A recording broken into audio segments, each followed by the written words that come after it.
Bonsoir Léa Soukeyna Ndiaye, mesdames, messieurs, bonsoir. Notre invité ce soir est Habib Sy. Bonsoir. Bonsoir Mamadou Ibra. Vous êtes aujourd'hui à la tête du parti Espoir et Modernité, PEM Yakaru Rewmi, après votre démission du PDS. On rappelle aussi que vous avez été directeur de cabinet du président Abdoulaye Wade. Qu'est-ce qui sous-tend votre proposition, Habib Sy, d'instaurer un pacte populaire qui regrouperait l'opposition et la société civile sénégalaise? J'ai été inspiré par ce qui s'est passé pendant les élections législatives du 30 juillet 2017. D'abord, comme vous le savez, il y a le président Abdoulaye Wade qui est mon maître à penser politique. Vous l'avez quitté? Oui, mais il reste mon maître à penser politique. Je n'ai pas de problème avec lui. Vous auriez dû rester alors? Non, c'est un autre problème sur lequel je pourrais m'expliquer. Alors, il avait écrit et téléphoné à certains leaders de l'opposition pour leur demander de mettre à côté leur ego afin qu'il y ait un regroupement le plus large possible de l'opposition afin d'instaurer la cohabitation. Mais Maître Wade, mon maître à penser, n'est pas allé jusqu'au bout de sa pensée parce qu'il n'a pas défini le cadre dans lequel l'opposition devrait se retrouver. En tant que son élève, je prolonge sa pensée. Il y a aussi le fait qu'il y a une période, une époque à laquelle je faisais des démarches pour les retrouvailles de la famille libérale. Alors, j'ai eu l'occasion de rencontrer Idrissa Seck. Il avait sorti l'idée de répartition des responsabilités entre les différents responsables des partis politiques pour qu'on puisse se retrouver et former un bloc. Mais lui aussi, il n'était pas allé jusqu'au bout de son idée. Il n'avait pas défini le cadre dans lequel cela pouvait se faire. Il y a ensuite Khalifa Sall, le phénomène Khalifa Sall, qui est apparu pendant ces élections législatives, qui avait décliné son ambition de diriger la liste nationale de l'opposition. Mais il n'avait pas dit lui aussi dans quelles circonstances, dans quelles conditions on pourrait avoir l'assentiment ou le consentement de la majorité de l'opposition pour qu'il soit la tête de liste. Qu'est-ce qui différencie votre pacte populaire d'une quelconque coalition de partis comme Benno Bokk Yakaar aujourd'hui au pouvoir? Alors, quelle est la différence? Je vais terminer. Oui. Mon inspiration, oui, ça vient de l'opposition. Il y a eu ensuite le Premier ministre Abdou Mbaye qui n'a pas pu s'entendre avec Sonko pour des problèmes de leadership. Enfin, l'opposition s'est retrouvée, ils ont discuté, mais il n'y a pas eu de définition de cadre. Alors je me suis inspiré de tout cela. Je me suis dit, je comprends cette opposition. Elle veut être ensemble, mais ne définissant pas les circonstances dans lesquelles, le cadre dans lequel tous les partis peuvent se retrouver, j'ai imaginé avec mon parti l'idée d'un pacte populaire de l'opposition. De quoi il s'agit? Il s'agira pour tous ces cadres de l'opposition de se retrouver et d'écrire noir sur blanc les conditions dans lesquelles ils peuvent être ensemble. Et s'ils s'entendent sur cela, je vais plus loin. Il faut que cela soit authentifié devant un notaire. Et ensuite, que même s'il le faut, ce que j'appelle le peuple de l'opposition organise un référendum, n'est-ce pas?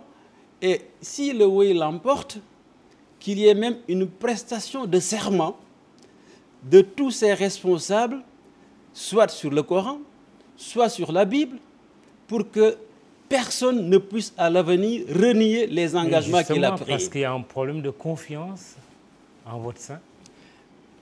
Bien sûr, il y a toujours un problème de confiance. Ce n'est pas un code de conduite, une prestation de serment qui réglerait le problème. Mais si, parce que d'abord, les conditions que j'ai posées, que j'ai tracées, vous avez vu, je parle de référendum, je parle d'actes notariés, je parle en plus de cela de prestation de serment. Parce qu'il faut qu'il y ait une adhésion populaire du peuple de l'opposition par rapport à ce pacte pour qu'on puisse le mener à terme. Vous y ajoutez la société civile. La société Là, on civile. ne vous suit pas. Vous êtes en train de mélanger beaucoup de choses, pour ne pas dire vulgairement des torchons et des serviettes. C'est vous qui le dites comme ça, parce qu'il y a une partie de la société civile, si vous avez fait le constat, à l'époque, au moment du regroupement, ce large regroupement de l'opposition, il y avait des éléments de la société civile qui étaient avec des partis d'opposition. Il y avait des mouvements politiques aussi qui étaient avec des partis d'opposition. Parce qu'il y a une partie de la société civile qui prône l'alternance, qui n'est pas d'accord avec la politique qui est actuellement menée par la coalition au pouvoir. Ces gens-là, s'ils l'acceptent, ils peuvent naturellement participer à l'élaboration de ce pacte. Et qui va aboutir à quoi?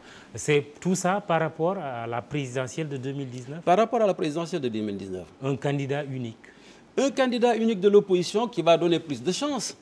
Parce que si l'opposition avait réussi la tentative de se regrouper pendant les élections législatives, aujourd'hui, il est presque certain qu'on aurait la cohabitation.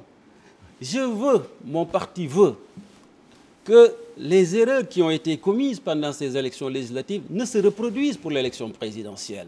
C'est pour cela que nous proposons cela et nous espérons que, comme je l'ai dit tantôt, j'ai été inspiré par des responsables de l'opposition. Ils se sentiront concernés par ce pacte et ils vont l'adopter et on va aller de manière plus sûre à une élection présidentielle, assurer une alternance et redresser ce pays qui va mal actuellement. Ça, le peuple sénégalais le dira, mais est-ce que vous avez pris langue déjà avec les différents acteurs? Non, pour le moment, je ne l'ai pas fait. C'est mon parti qui s'est réuni, qui a eu l'idée, on a fait la proposition et je n'exclus pas avec d'autres responsables de faire les démarches auprès des responsables politiques concernés. Vous dites également, une fois élu, le parti du président qui sera élu devrait être interdit de participer aux élections législatives. Expliquez-nous un peu cette idée qui peut être très discutable.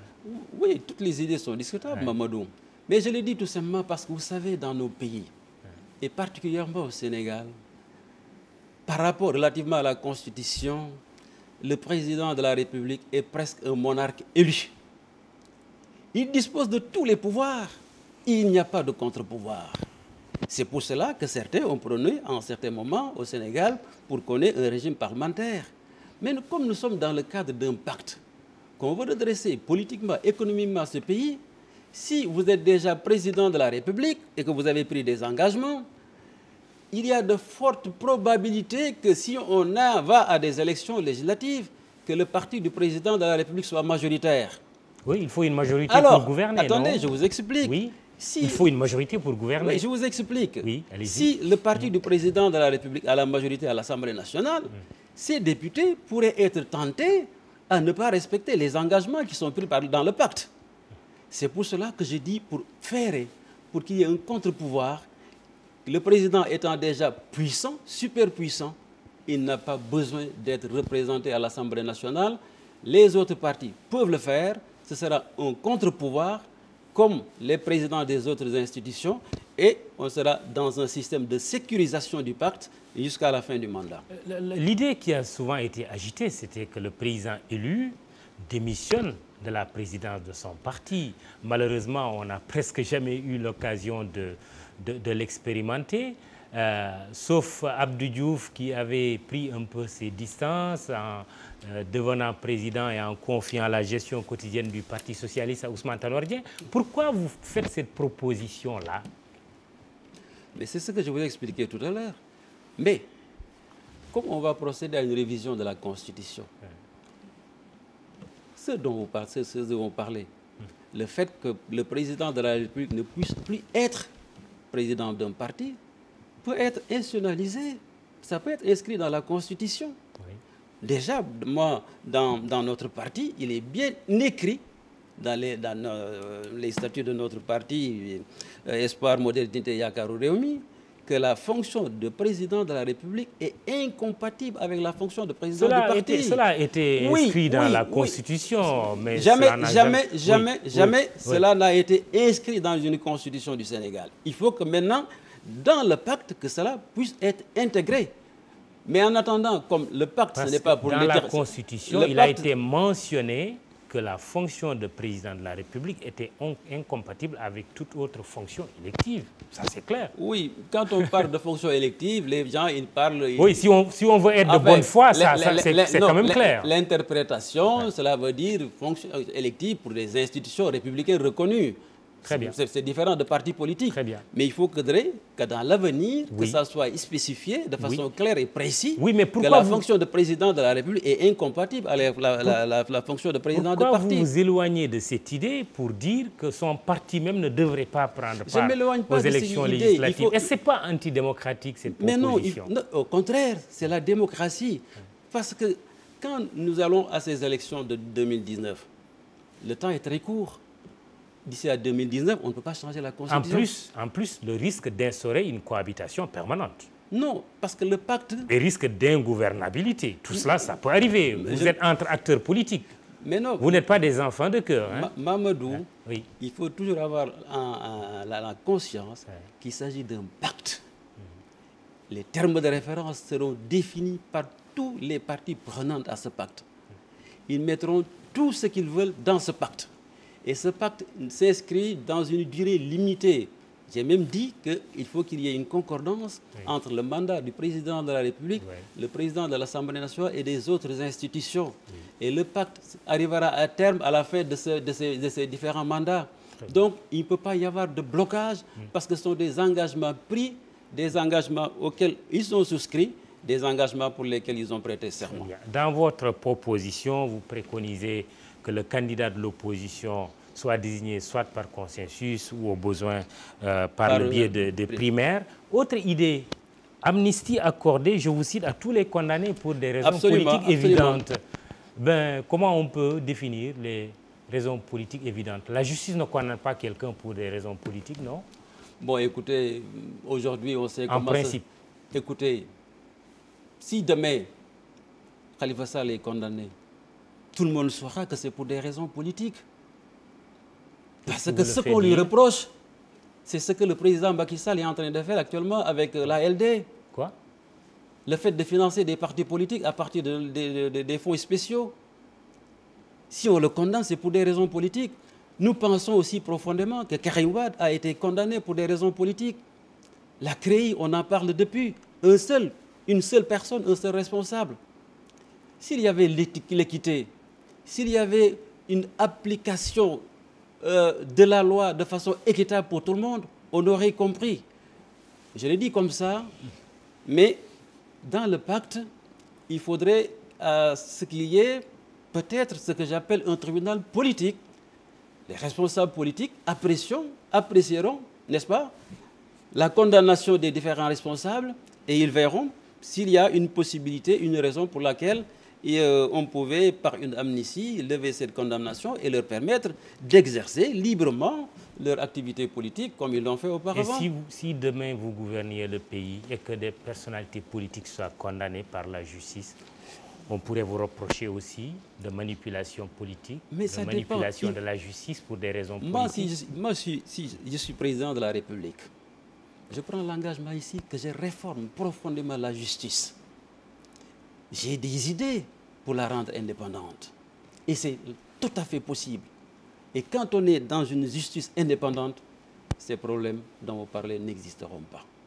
Mais aujourd'hui, force est de reconnaître que si on parle de justice indépendante, peut-être qu'il y a des juges qui sont indépendants, mais même l'organisation judiciaire de l'État ne donne pas la possibilité à certains magistrats d'exercer leur indépendance. Mamadou Ndoye, ancien secrétaire général de la LD, vous en avez fait allusion tout à l'heure, a dit que le président lui remettait 4 millions de francs CFA.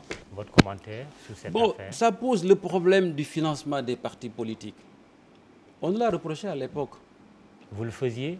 Vous avez été directeur de cabinet ça a du été président dit Abdoulaye que Wade. presque tous les présidents qui sont passés ici le faisaient. Vous remettiez de l'argent à des leaders politiques? Moi, personnellement, je n'ai jamais vu. Je dis, je suis là devant le peuple sénégalais, je n'ai jamais vu. Oui.